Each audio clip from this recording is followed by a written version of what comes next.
Minerals. Why do we study about minerals? Minerals contain useful elements. They have useful physical properties, chemical properties.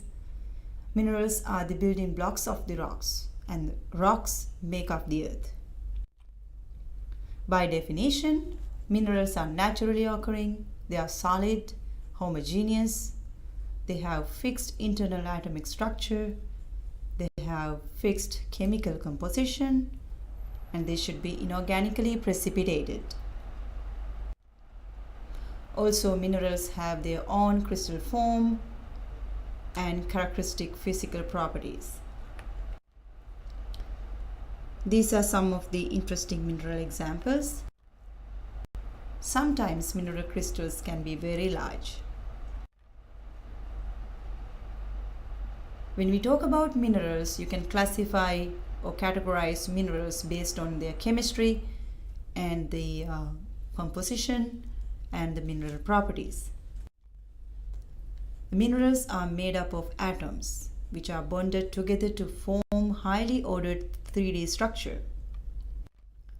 The smallest unit that matter can be broken into and still retaining distinctive features, this is called an atom. Atomic structure composed of nucleus including protons and neutrons at the center of the atom. Electrons move around the nucleus in discrete shells. You can see electrons swarm nucleus in orbitals.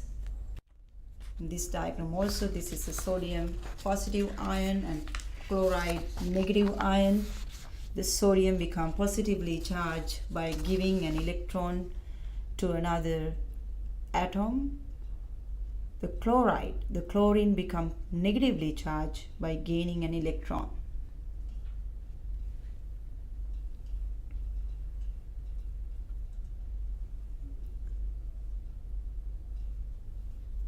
Electrons orbit the nucleus in discrete shells or energy levels.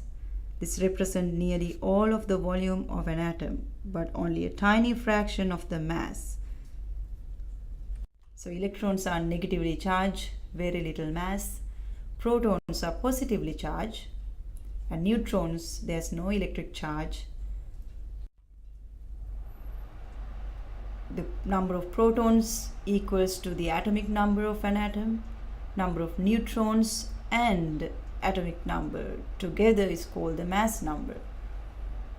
That's the mass of the nucleus, protons and neutrons.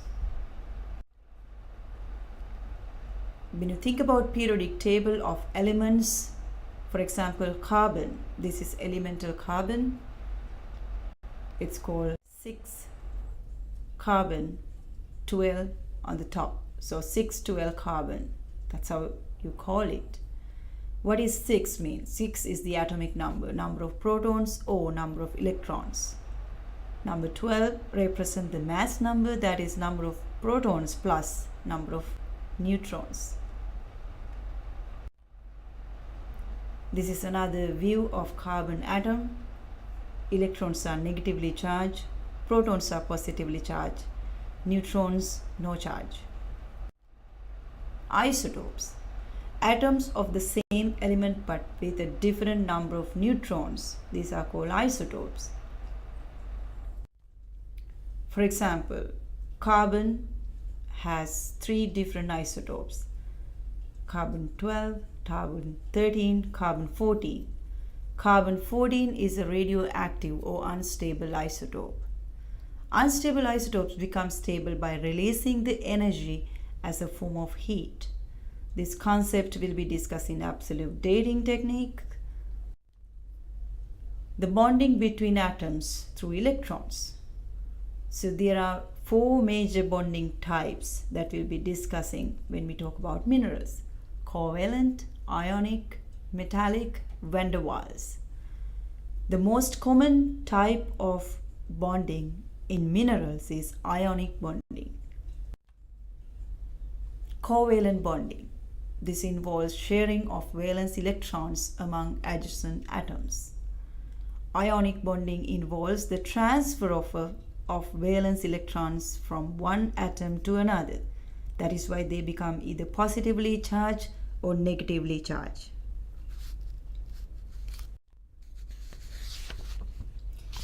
Metallic bonding.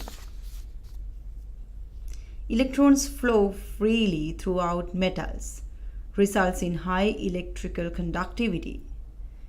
When you talk about van der Waals forces, they're relatively weak electric forces that attract neutral molecules to one another in gases, in liquefied and solidified gases, and in almost all organic liquids and solids.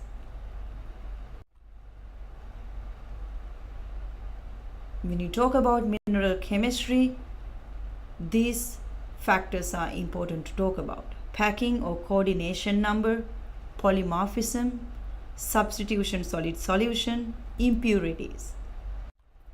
Coordination number, what this means.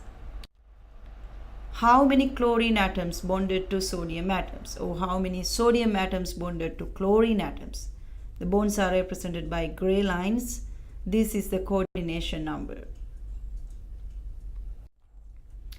Minerals that have the same chemical formula but different atomic structures are called polymorphs. They are made up of the same atoms, but the atoms are packed differently. For example, graphite and diamond, they both made up of carbon.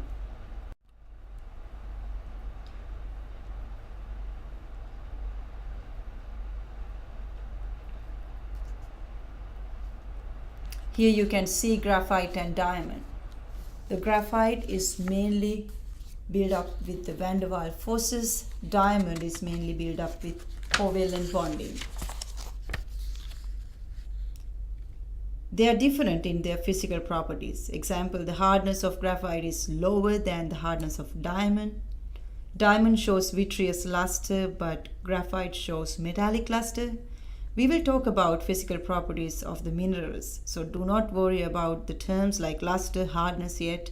You will learn them soon.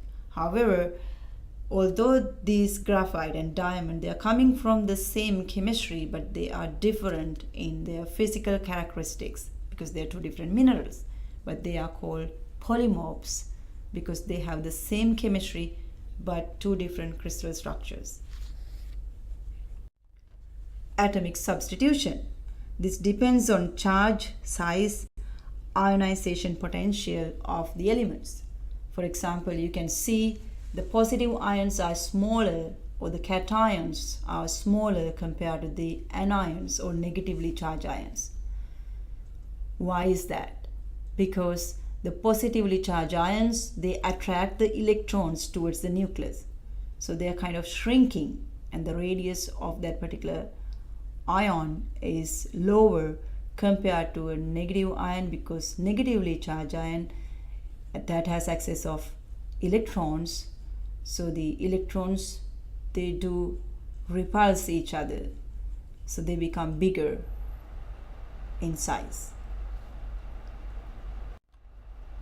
Impurities. Impurities will give different colors to some minerals. For example, if you think about quartz, quartz can be colorless, white in color, pink color, or dark like gray in color, or black color. It's called smoky quartz. Or the amethyst is like violet or purple in color. So there are different colors. Why these different colors is because of the impurities. Impurities means the involvement of or the inclusion of certain elements into the crystal structure without damaging the crystal structure. So these different foreign elements can give different colors.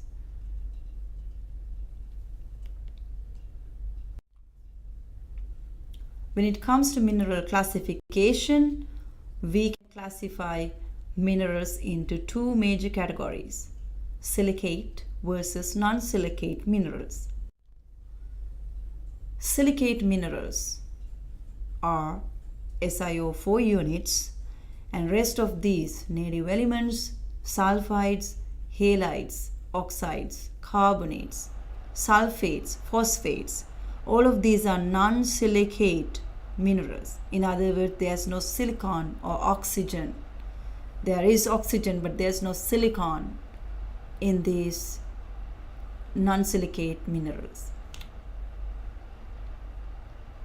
So native elements composed entirely of one element. For example, diamond is completely carbon. Gold is completely Au or gold atoms. Sulfides that contain sulfur but no oxygen. Halides, a dominant halide, halogen atom with a negative charge. Fluoride, chloride, bromide, iodide, like sodium chloride is an example. That is mineral halite. That belongs to the group of halides. Oxides contains oxygen but not bonded to silicon, carbon or sulfur. Hematite is an example, iron oxide. Carbonates contain carbon and oxygen in their structure. For example, calcite. Sulfates. Sulfates contain sulfur and oxygen in the structure. For example, gypsum, that is calcium sulfate. Phosphates. Phosphates contain phosphorus and oxygen in the crystal structure. Example, apatite, that is calcium phosphate. Silicates, the minerals with silica oxygen tetrahedra as basic building block. We can see the arrangement of atoms in silicon oxygen tetrahedron in this picture. You can see how this become a tetrahedron in the picture B. Silicates can be classified into subcategories such as isolated silicate structure, single chain, double chain, sheet silicates, framework silicates. So there are different names that you use in mineralogy terms. For example, framework silicates, also known as tectosilicates. Sheet silicates is also known as phyllo or phyllosilicates.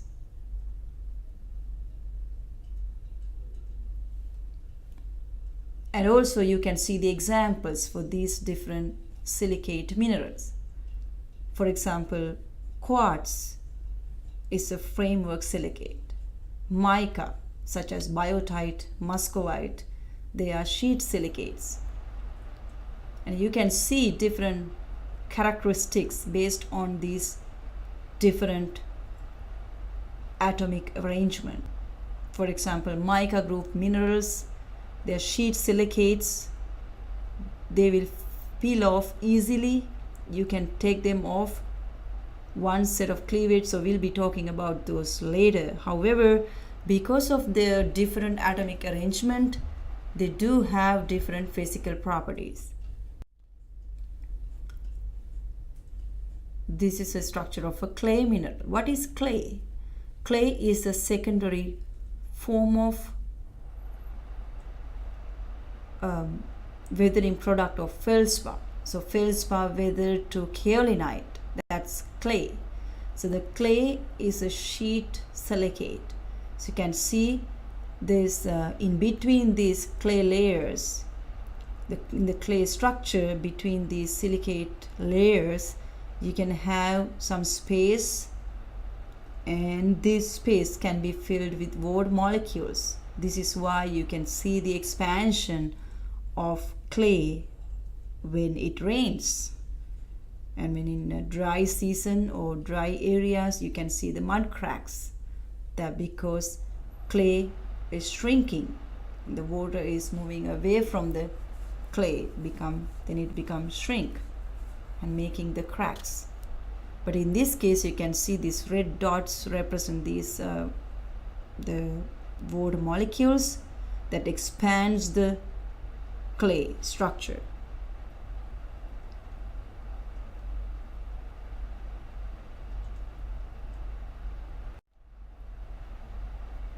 So because of weak bonds, mica splits easily between sandwiches. So you can see this structure is like sandwiches. That's why these are called sheet silicates or phyllosilicates. the positive ions sandwiched between two sheet silicate layers. So you can see the mica can easily break in little plates or the flakes. Mineral properties. What are the mineral properties and why they are important? There are a lot of physical properties of the minerals that we are using to identify minerals. The physical and chemical properties of minerals are closely linked to their atomic structure and composition. So these different properties are used to identify minerals in hand samples. You will need to check for all the possible properties in order to identify the minerals correctly. So these are some of the important mineral properties that we will be discussing. Hardness, crystal form, cleavage, fracture, color, streak, luster, magnetism, and chemical reaction. Out of these, color is the least important property because a lot of minerals will have the same color. So color is not the best property to identify minerals. The Morse hardness scale of minerals.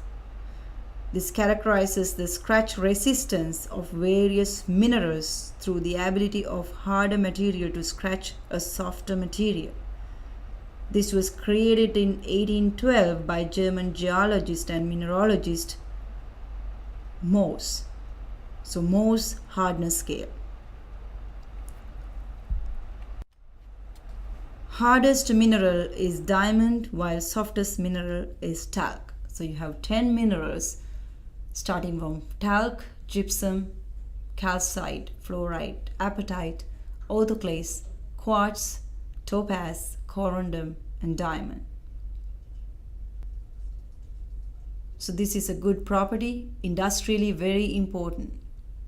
For example, talc is used in cosmetic industry because that's the softest mineral.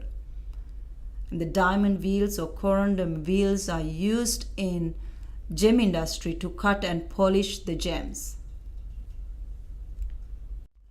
6 crystal systems that you can identify. For example, isometric, monoclinic, triclinic, tetragonal, hexagonal, orthorhombic. So these are the 6 crystal systems that you will identify. So each of these crystal systems have own example minerals. For example, pyrite. That's a foolish gold. You may have seen pyrite. What is the shape of the pyrite? These are small cubes. So that belongs to cubic system. And if you think about some minerals like topaz, the mineral crystal of topaz belongs to orthorhombic system. These crystals are short and stubby. Each crystal has 3 unequal axes, all at right angles to one another. So that's orthorhombic. For example, topaz. Likewise, we have different mineral examples for each different crystal systems. When a mineral sample is broken with a hammer, it breaks along planes of weakness that are part of its crystalline structure. These breaks of planes are called cleavages. Some minerals break only in one direction. For example, mica or the sheet silicates, they breaks only in one direction. So only one set of cleavage present in that type of minerals. Others break in 2 or more directions. Some common forms of cleavage are cubic, rhombohedral, and basal. Cubic cleavages form cubes, example halite. Rhombohedral cleavages form 6-sided prisms, example calcite. Basal cleavages occur along a single plane parallel to the base of the mineral. For example, micas, the biotite micas, one single cleavage plane.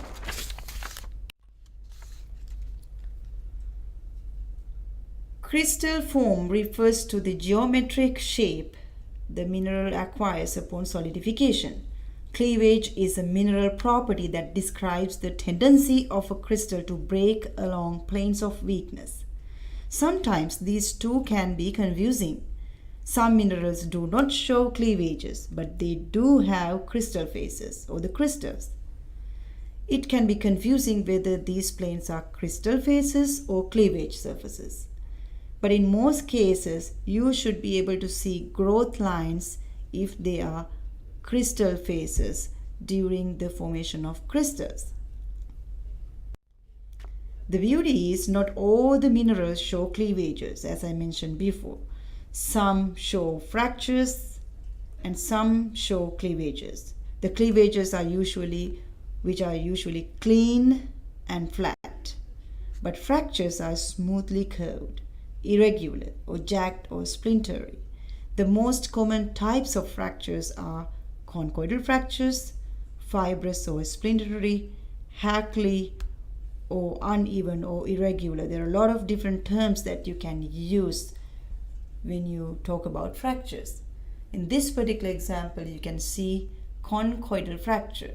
You can see this circular pattern of the breakages in this fracture in quartz.